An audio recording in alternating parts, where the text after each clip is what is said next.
Hello mga kaulam, abay pambihira aring talong na napakasarap na are sariwang-sariwa kong nabiling talong ay aking ipinirito muna.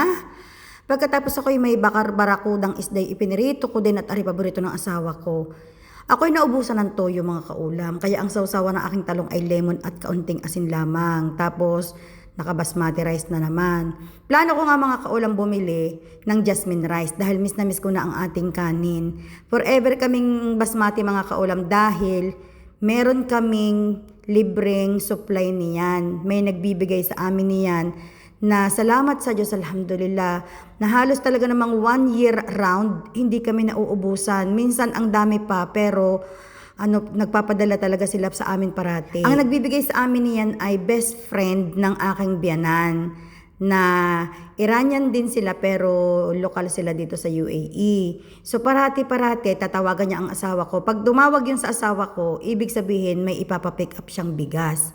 Eh minsan, hindi pa namin nabubuksan yung malaking sako, meron na naman. Kaya ang ginagawa ko, yung pinaplastic-plastic ko, tapos ipinamimigay ko doon sa mga gusto talaga ng basmati. Binibigay ko sa kanila. Dahil sayang naman, dahil baka magkaroon ng, alam niyo yung bokbok, baka bokbokin lamang sa amin ang bigas, maigi nang mapakinabangan din ng iba. Kagaya ngayon, magpapadala ako ng box. So siguro magdalagay ako sa box ng mga 10 kg.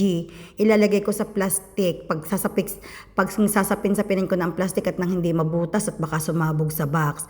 So papadalan ko ang ate ng 10 kg noon at ano din ang ate, ang kapatid ko mahilig din magbiryani, mahilig din kumain ng basmati. At saka talaga namang sa research, ang basmati ay mas mababa ang carbohydrate. Ay maibay talaga yung anong sarap ng aking kain din at gawa ng talong. Ako mga kaulam ay bihirang makapagluto ng talong. Big ako'y bihirang dahil baga mga kaulam, ang talong pag yung medyo kulubot ng kaunti, hindi ako nabili. Pag nakakita ako ng sariwang talong talaga, yung halos parang bagong pitas, diyan tsaka mo talaga ako mapapabili ng talong.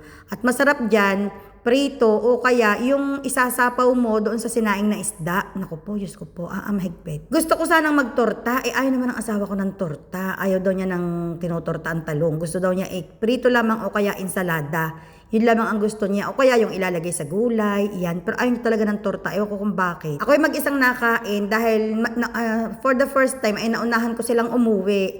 Napauna ako ng mga 10 minutes sa kanila. Tapos nag-init agad ako ng kanin dahil ng pagkain dahil ako may estudyante pa akong pupuntahan.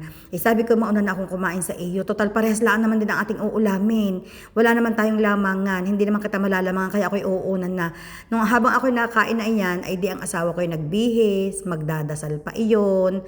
So sabi ko, bago ka makatapos ng mga ganyan-ganyan mo at ng mga orasyon mo sa sarili mo, tapos na sigurado akong kumain. At pagkakain ko naman mga kaulam, namamahinga lang ako ng 10 minutes para bumaba ng kaunti ang aking kinain. Tapos aalis na ulit ako, mag-tutor na ulit ako. Ang balik ko sa bahay, mga 6 o'clock na, ganyan. Mainit pa rin din wala pa rin kamaliw-maliw ang init. Gayon pa din, kung gaano kainit ng summer, pa din ngayon. Ang kakaibahan lamang din sa umaga, medyo may kaunti ng kiliti, ng hangin. Pero sa umaga lang iyon. Pagdating ng alas 9 ng umaga, naku, yun na naman, at ikabo na naman ang init. Hanggang hapon na yon, hanggang gabi na iyon.